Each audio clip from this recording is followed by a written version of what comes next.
Talking to Woman Enough for Marriage. My name is Wumi Ajayi. Today I'll be concluding my series on sex. So this is going to be Sex Talk Part 6. If you've missed any of the previous videos, please do check them out on my YouTube channel.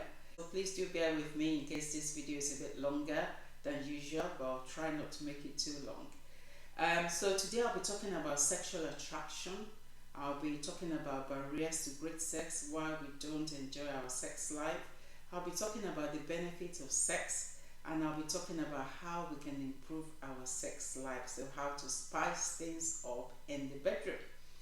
So starting with sexual attraction, I feel the need to talk about this because I think sometimes, we can become too spiritual to think that actually there's something like sexual attraction and that it is relevant to us as married couples. Sexual attraction is attraction based on sexual desire or our ability to arouse sexual interest in our spouses. It's our sexual attractiveness or sexual appeal, how we attract our spouses sexually.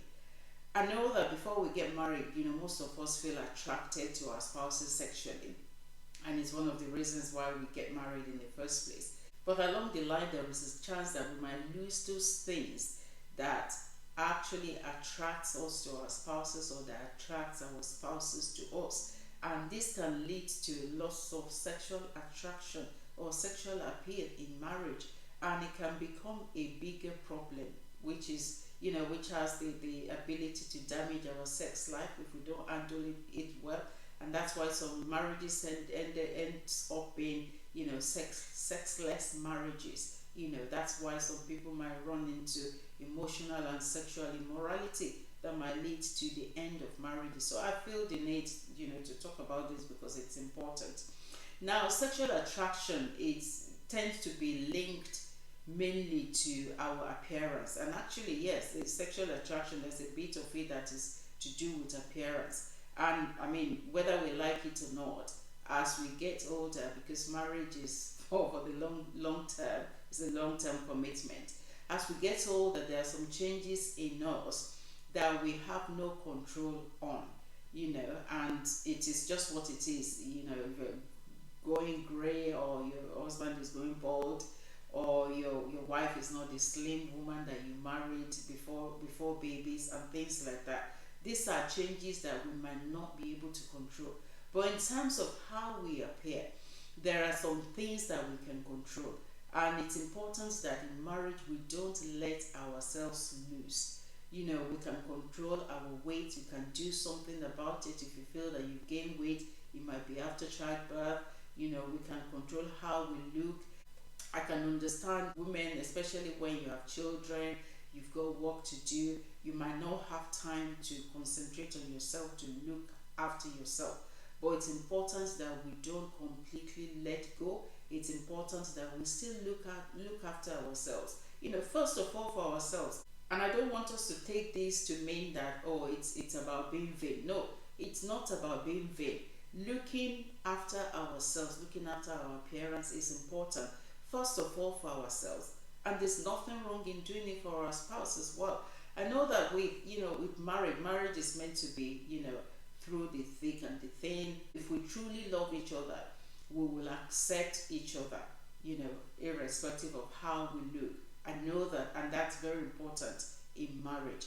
But that is not an excuse for us not to look attractive, for us not to look after ourselves or look after our appearance. I also want to say that sexual attraction is not only about appearance, because if we make it about appearance alone, there's a tendency to want to be putting pressure on each other. We say things like, if you lose weight, I will find you attractive. I think that is wrong. So we need to be able to truly love each other and accept each other the way we are.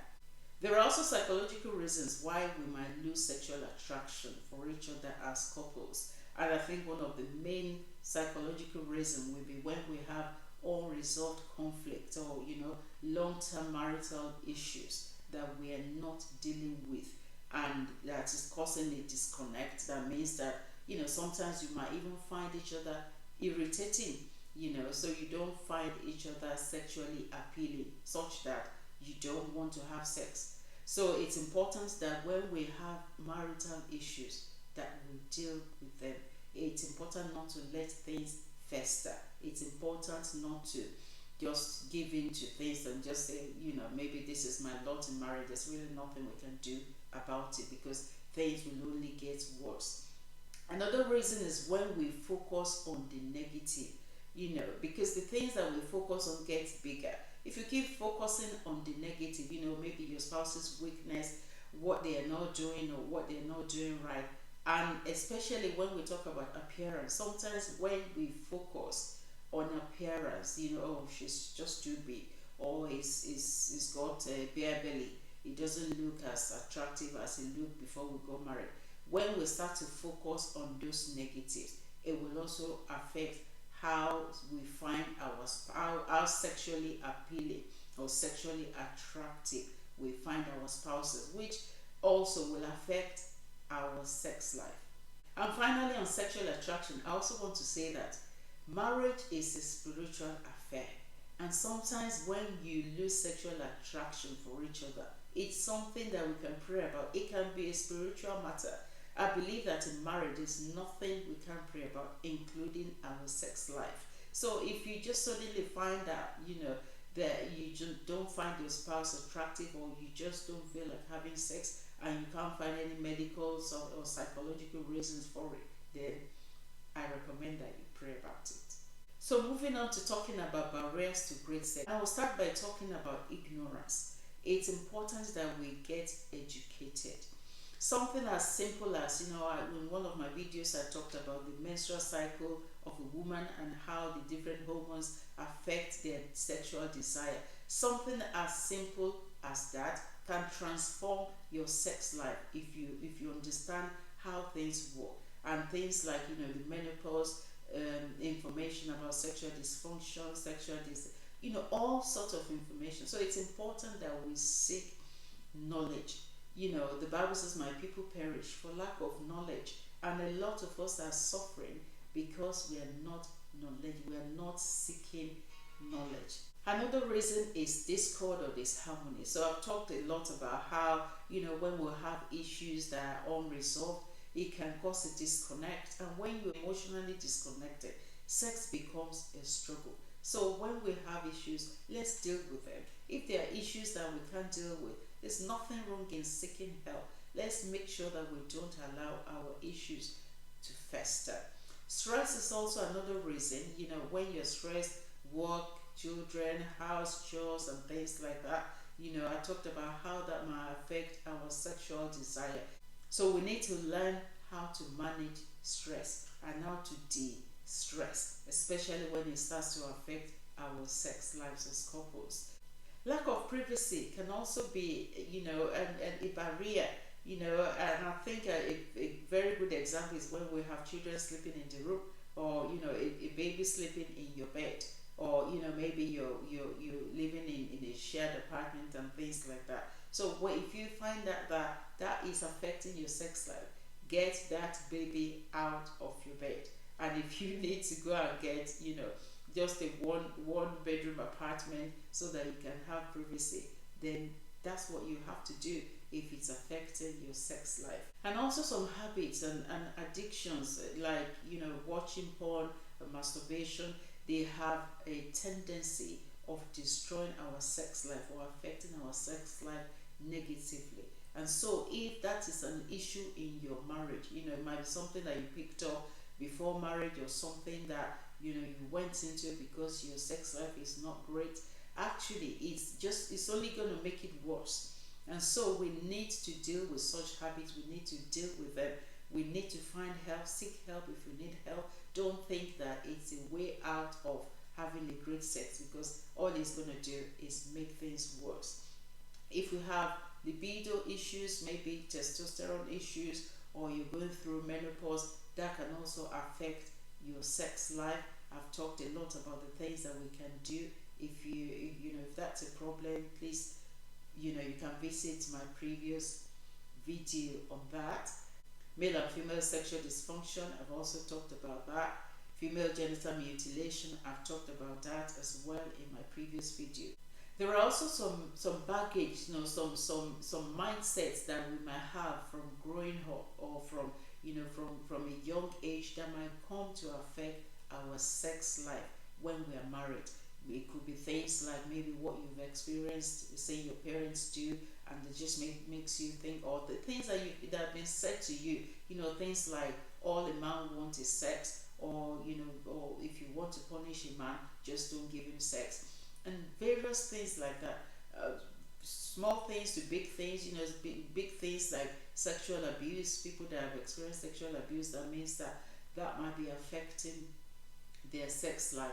It's important that we're able to pinpoint, these issues, find the source of them, find the root of them, and then deal with them.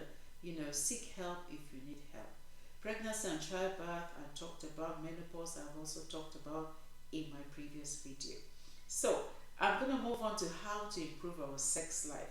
The first thing I'm going to say is, if you want to spice things up in the bedroom, then you need to be intentional about it.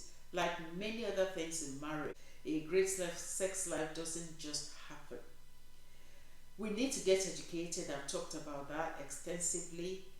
Work on your friendship. A lot of reasons why we don't want to have sex is because we're disconnected. So working on our friendship means that we need to do things that connects us as couples. We need to spend quality time together, have date night, go to movies together, watch films in the house together when the kids are in bed, pray together, you can take a walk, you can exercise together, because then you're boosting your testosterone together, and then that might lead to, one thing might lead to another. You can shower together, retire to bed together. Just find as many points of connections, as many things that you can do together as a couple. You might not be able to go for weekends away and nights away from home, depending on what stage you are in your marriage, especially when your children are young. But you can find little things, things that don't cost, like having your dinner together, having tea together, going to bed together. These are little things that we can do that will bring us together as couples. Timing as well is important when it comes to sex. It's important to know when the other person likes it. If you prefer to do it in the morning or in the evening, find, know what timing suits you, and be able to compromise when it comes to it. Varying sex position is also a way of, spicing things up, because I know that, sometimes monotony, when an activity becomes monotonous, then it takes the fun out of it. So it's important that we try different, sexual positions that you both agree with, and just, have fun as much as you can. And sometimes I feel the reason some couples sex life go to level 0 when the woman is pregnant is because all they know to do is the missionary position, and you can't try missionary position when the woman is heavily pregnant. And so it's important that we look at varying sex positions, just to infuse a bit of fun into the bedroom. Another thing we can do is to build anticipations of sex. So, if you've gone to work, send a love text to your spouse during the day, send an appreciative text, send a text to them, to kind of give them an idea that you want them, or you want to have sex tonight, because that then builds anticipation in them. It's like they're expecting it to happen. Because sometimes, when you've gone through the day, the last thing on your mind is sex. And it's important that we're able to build the anticipation of sex in each other. Honest communication, I've talked about a lot. Talked about what you like, what you don't like, your preferences and things like that, because sex is for mutual enjoyment, and it's important that you're able to talk about these things. It's also important that we seek each other's pleasure in sex. The Bible says that we should prefer one another. We should prefer the other person above ourselves. So in sex, it's important that we seek each other's pleasure. Seek help. I've talked about that. If you have sexual issues, please do seek help. Be committed to ongoing sexual growth. It's important that we develop, as we develop in our communication, as we're developing in our conflict resolution, it's important that we develop in our sex life as a couple, because sex life develops over time. It should actually be, it should be becoming better and better. It shouldn't be that you look at your earlier years and you think, oh, gone are those days. It should be that over time our sex life should improve as we get older and as we go on in marriage. I've also done I spoke a lot about core play and foreplay in my last, I think it's in my last video. It's very, very important to touch a lot, touch in the right places, give each other sensual massage, because all these things just kind of helps you to put your body and your mind in a position to enjoy sex. Feel in control. It's your body, especially for us as women. It's important that you talk about what works for you, what doesn't work for you. We also need to feel free, feel uninhibited. It's your marriage bed. There's nothing wrong in being free. You shouldn't be feeling inhibited or feel like, oh, I can't put the light on, or I don't want you to see my nakedness, or we should be free. We should be uninhibited. We should be able to watch each other enjoy sex, have pleasure and enjoy it. And finally, I want to say that it's important that we face our bedroom challenges as a couple. I mentioned that as well in my last video. It should not be a matter of it's your problem, go sort it out. Because having a great sex is also one of the things that protects us from sexual temptation. Because sexual temptations are real, and marriage is not an immunity for it. So when we work on our sex life, when we have a great sex life, it's actually one of the things that protects us from sexual sins. Now quickly on to benefits of regular sex. I'm just going to run through them.